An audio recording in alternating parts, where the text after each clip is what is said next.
आधी फरवरी निकल गई। लोकसभा चुनाव का ऐलान होने में मुश्किल से 4 हफ्ते ही बचे हैं। नरेंद्र मोदी के खिलाफ एक बिल्कुल नया प्रयोग शुरू हुआ। तरीका पुराना है, टारगेट भी पुराना है, मांग पुरानी है, बस तारीख नई है। किसान के नाम पर मोदी विरोध का जो नया काम शुरू हुआ है, इसका अंजाम क्या होगा? किसान के नाम पर जो स्क्रिप्ट लिखी गई, इसमें दिल्ली चलने की कहानी कैसे फिट की गई है? नए एक्सपेरिमेंट में किसान सेंटिमेंट्स कितने हैं और एंटी मोदी एलिमेंट कितने हैं? सारी बातें डिकोड करेंगे हम इस रिपोर्ट में।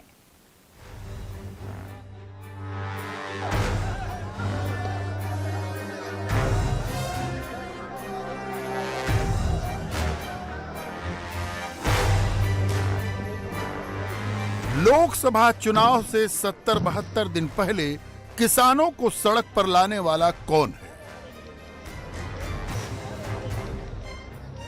पंजाब हरियाणा के शंभू बॉर्डर पर जो हो रहा है और दिल्ली के सिंघू, टीकरी और गाजीपुर बॉर्डर पर जो हो सकता है, उसका मास्टरमाइंड कौन है?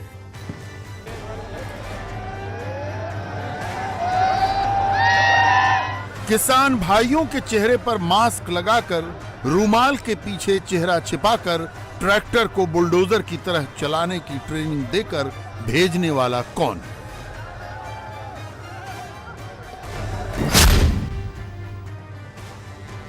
जाट किसान नेता राकेश टिकैत इस बार के किसान मार्च में नहीं है। गुरनाम सिंह चढ़ूनी भी किसान आंदोलन 2 से अलग हैं।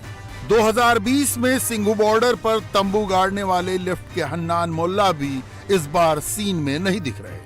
इस बार पंजाब के किसान नेता जगजीत सिंह डल्लेवाल और सरवन सिंह पंढेर के हाथ में कमान है। डल्लेवाल और पंढेर तो फ्रंट पर हैं। बैक सपोर्ट किसका है? बात तो सरकार दिल्ली से यहां आकर कर रही है। 2 बार बातचीत हो चुकी है और आगे भी वो बातचीत करने के लिए मना नहीं कर रहे हैं, लेकिन फिर भी ये दिल्ली जाने के लिए अड़े हुए हैं। तो वो समझ से परे की बात है कि किस लिए दिल्ली जाना चाहते हैं। ऐसा लगता है कि इनका मकसद कुछ और। मोदी सरकार के लिए कैच 22 सिचुएशन है और विरोधियों को यह अच्छी तरह मालूम है। किसानों पर सरकार का एक्शन हुआ तो रिएक्शन होगा, किसानों पर सख्ती होगी तो एंटी गवर्नमेंट नैरेटिव बनेगा। सरकार ने ढिलाई कर दी तो किसान दिल्ली तक चले आएंगे। 72 घंटे में किसान नहीं लौटे तो ये 72 दिन तक खिंच जाएगा। नरेंद्र मोदी हैट्रिक लगाने की तैयारी में है। 24 में मोदी की ऐतिहासिक विजय कंफर्म दिख रही है। मोदी के आगे कोई पॉलिटिकल विरोधी टिक नहीं रहा। क्या इसीलिए किसानों को आगे किया गया है? जो मंदिर टेस्ट में फेल हो गए, जो करप्शन टेस्ट में फेल हो गए, जो यूथ टेस्ट पास नहीं कर पाए, जो परिवारवाद के जाल में फंस गए, वो लोग, वो नेता आज बहुत खुश हैं। शंभू बॉर्डर पर किसानों का यह हंगामा और गुस्सा देखकर कुछ मुरझाए से सियासी चेहरों पर उम्मीदें दिखने लगी हैं। अब फंस गए नरेंद्र मोदी। बहुत से नेता ऐसा सोचने लगे हैं। कांग्रेस के राहुल गांधी ने तो 15 करोड़ किसानों के लिए मिनिमम गारंटी स्कीम भी निकाल दी है। स्वामीनाथन जी को बीजेपी की सरकार ने भारत रत्न दिया, मगर जिस चीज के लिए स्वामीनाथन जी ने अपनी जिंदगी दी, हिंदुस्तान के किसानों के लिए जो उन्होंने मेहनत की, जो स्वामीनाथन जी ने कहा, उसको करने के लिए तैयार नहीं है। इंडिया की सरकार आएगी तो हम एमएसपी की गारंटी हिंदुस्तान के किसानों को देंगे। जो स्वामीनाथन रिपोर्ट में लिखा है वो हम पूरा करके आपको दे देंगे। यूपी के जाट किसान अपने अपने खेतों में हैं या अपने अपने घरों में हैं, मगर यूपी के सपा वाले अखिलेश भैया को भी किसानों की फिक्र सता रही है। पंजाब के किसानों के मार्च में उन्हें अपने लिए मौका दिख रहा है। जो लोग मुनाफा कमाना चाहते हैं उनसे सरकार मिली हुई है और उसी का परिणाम ये है कि किसान की आवाज़ दबाने के लिए लगातार सरकार इसी तरह का व्यवहार कर रही है किसानों के साथ। आने वाले चुनाव में जो 2024 को होने जा रहा है, देश की जनता भारतीय जनता पार्टी को हटा देगी। किसानों से सरकार की बातचीत चल रही थी, फिर अचानक ऐसा क्या हुआ कि किसान संगठनों ने टाइमलाइन दे दी और दिल्ली कूच का ऐलान कर दिया। अब शंभू बॉर्डर पर किसान और पुलिस आमने सामने है। पंजाब में आम आदमी पार्टी की सरकार ने किसानों के लिए रास्ता खोल दिया और पंजाब के किसान हरियाणा बॉर्डर तक चले आए। 3 साल पहले यही किसान दिल्ली के 3 बॉर्डर पॉइंट्स पर बैठे तो साल भर तक बैठे रह गए। नरेंद्र मोदी सरकार किसी भी कीमत पर वो सिचुएशन रिपीट नहीं करना चाहेगी, जबकि मोदी के विरोधी चाहते हैं कि समस्या लंबी खिंच जाए जिससे उन्हें नैरेटिव बनाने का मौका मिल जाए। कांग्रेस ने सीधे सीधे नरेंद्र मोदी को टारगेट पर ले लिया है। कील कांटे और ड्रोन की तस्वीर लगाकर कांग्रेस मोदी से सवाल पूछ रही है। मोदी सरकार के 10 साल को कांग्रेस किसानों के लिए अन्यायकाल बता रही है। कांग्रेस अध्यक्ष मल्लिकार्जुन खड़गे ने नया पर्चा निकाला जिसमें कटीले तार, ड्रोन से आंसू गैस, कीलें और बंदूक, आंदोलनजीवी और परजीवी जैसे शब्द डिक्शनरी से निकाल लिए। राहुल गांधी ने लगे हाथ कांग्रेस सरकार बनने पर एमएसपी की कानूनी गारंटी देने का ऐलान कर दिया। किसानों को जो मिलना चाहिए वो नहीं मिल रहा है। आज किसान दिल्ली की ओर चले जा रहे हैं, पैदल जा रहे हैं, उनको रोका जा रहा है, उन पे टीयर गैस चलाई जा रही है, उनको जेल में भरा जा रहा है। और वो क्या कह रहे हैं? सिर्फ ये कह रहे हैं कि हमारी मेहनत का फल हमें मिलना चाहिए। न 9 मन तेल होगा न राधा नाचेगी। 2024 के चुनाव में न कांग्रेस की सरकार बनेगी न राहुल को एमएसपी की कानूनी गारंटी देनी पड़ेगी। लेकिन माहौल पूरा बन रहा है। विपक्ष को ऐसा लग रहा है कि उनके तरकश के तीर भले ही निशाने को नहीं भेद पाए, लेकिन किसानों का ये गुस्सा उन्हें आने वाले चुनाव में प्रधानमंत्री की कुर्सी पर बिठा देगा। किसानों के मुद्दे पर ओवैसी 3 में है न 13 में, न कोई लेना न कोई देना। लेकिन ओवैसी को भी लगता है कि मोदी पर अटैक का अच्छा मौका मिला है। क्यों सरकार इसको टाइम पास कर रही है, टाइम खरीद रही है? अब आप ऐसा रोक रहे हैं ऐसा कोई एक फौज आने वाली है पड़ोस की देश से। अरे किसान है भाई, क्या होने वाला है? आप कीले लगा रहे हैं, रोड ब्लॉक्स कर रहे हैं, एक अजीब माहौल करके रख दिया आप। उनके जो मुतालबा है, इनका डिमांड है लीगल गारंटी होना चाहिए एमएसपी के पूरे क्रॉप्स के ऊपर, कबूल करना चाहिए देश के प्रधानमंत्री को फौरन।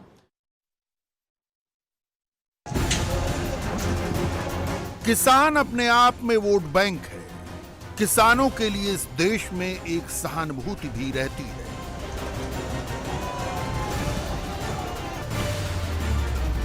भारत में कुल कितने किसान हैं इसका एग्जैक्ट नंबर किसी के पास नहीं। पीएम किसान सम्मान निधि योजना में 14.5 करोड़ किसान परिवार माने गए हैं। परिवार में औसत 5 सदस्यों के हिसाब से देखें तो 70 करोड़ की आबादी खेती बाड़ी पर टिकी है। नरेंद्र मोदी की सरकार 11 करोड़ किसानों को पीएम किसान सम्मान निधि देती है।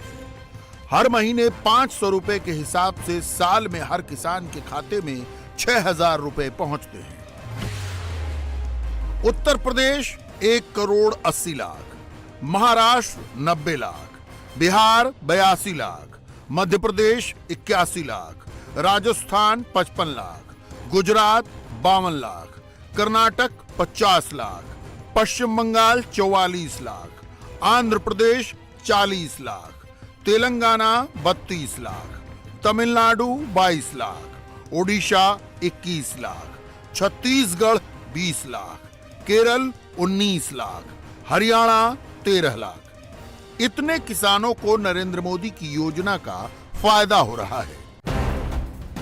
लेकिन मोदी विरोधी एमएसपी के मुद्दे पर ही सरकार को घेर लेने की स्ट्रेटजी पर चल रहे हैं। वो खुद आगे नहीं आ रहे, किसानों के कंधे पर बंदूक रखकर चला रहे हैं।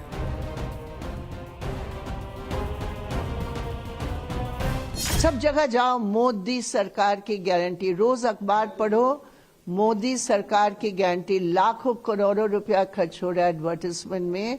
किसानों ने सड़कों पर उतर के ये स्पष्ट किया मोदी सरकार की गारंटी, वायदे को कैसे तोड़ा जाए ये हम जानते हैं। ये है मोदी सरकार की गारंटी, स्पष्ट है। किसानों ने कहा कि भाई 2 साल पहले आपने कहा आप एमएसपी के लिए कानून बनाएंगे, आपने कहा स्वामीनाथन कमीशन की रिकमेंडेशन लागू करेंगे। स्वामीनाथन जी को तो आपने भारत रत्न दे दिया, लेकिन किसान सड़क पर। शायद हमारी तपस्या में ही कोई कमी रही होगी। 3 साल पहले के किसान आंदोलन का क्लाइमेक्स याद कीजिए। नरेंद्र मोदी टीवी पर आए, तपस्या में कमी रह गई होगी, इस बयान के साथ 3 कृषि कानून वापस लेने का ऐलान किया।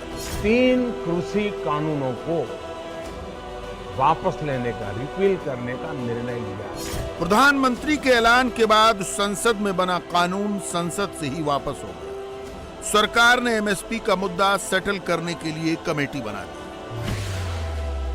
एमएसपी कमेटी में क्या हुआ? एमएसपी की लीगल गारंटी पर कमेटी में सहमति नहीं बनी।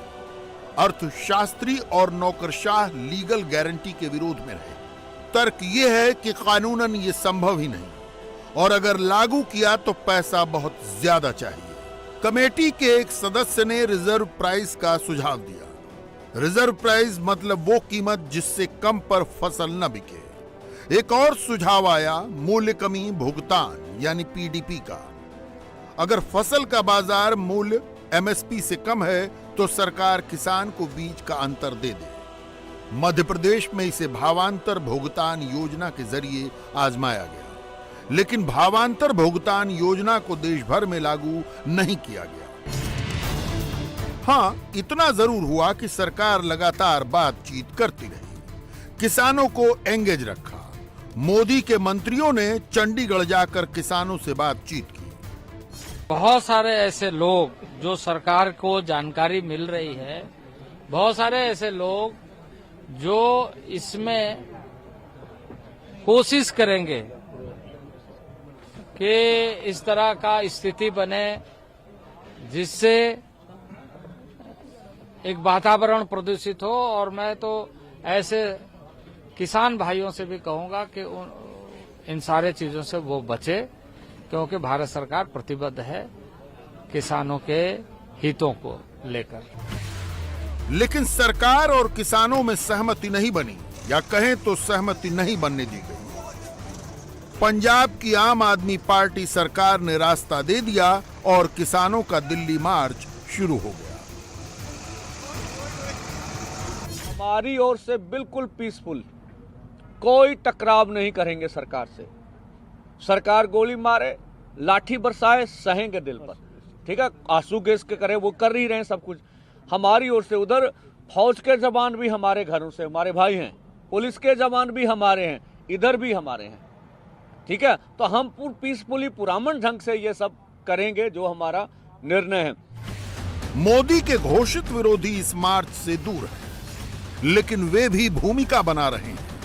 मौका मिलते ही वो भी दिल्ली बॉर्डर पर आकर बैठ जाएंगे। अगर उनके साथ में कोई अनजस्टिस होगी, उनको सरकार ने दिक्कत पैदा करी, तो वे किसान ना हमारे से दूरी पे है ना हमारे से दिल्ली दूरी पे है। संयुक्त मोर्चा अभी इस मोमेंट में नहीं है। किसान संयुक्त मोर्चे की 16 फरवरी की कॉल है, ग्रामीण भारत बंद करने की कॉल है, ये भी किसान संगठन से ही हैं। ये दिल्ली के लिए चल रही है, लेकिन हम इनके समर्थक में हैं। अगर इनके साथ में कोई छेड़छाड़ नहीं होगी तो हम इनके सपोर्ट में आएंगे। किसान आंदोलन पार्ट 2 में अभी मुख्य रूप से पंजाब के किसानों की भागीदारी है। पंजाब यानी 13 सीटें। बीजेपी के पास यहां खोने के लिए बहुत ज्यादा नहीं है। अकाली दल को नुकसान की पूरी आशंका है। रही कांग्रेस और आम आदमी पार्टी तो जोर आजमाइश उन्हीं में है। भगवंत मान ने पंजाब की सभी सीटों पर अकेले लड़ने का ऐलान किया है। दिल्ली में 6-1 पर समझौता नहीं हुआ तो केजरीवाल यहां भी एकला चलेंगे। माहौल बनाने के लिए वो किसान कर रहे हैं और कांग्रेस पर दबाव बढ़ाने के लिए गुजरात की 6 और गोवा की 1 सीट पर दावा ठोक रहे हैं। 1 महीने हो गए मीटिंग का इंतजार करते कि अगली मीटिंग होगी, अगली मीटिंग में कुछ निर्णय निकलेगा और बात आगे बढ़ेगी।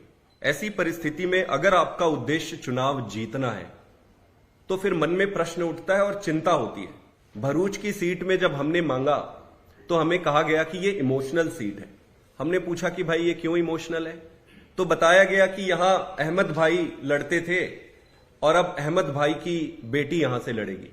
40 साल हो गए कांग्रेस पार्टी यहां चुनाव जीती नहीं है। ना तो ये इमोशनल सीट है, ना अहमद भाई की सीट है और ना ही ये कांग्रेस पार्टी की स्पेसिफिक सीट है जहां जीतने की प्रोबेबिलिटी है।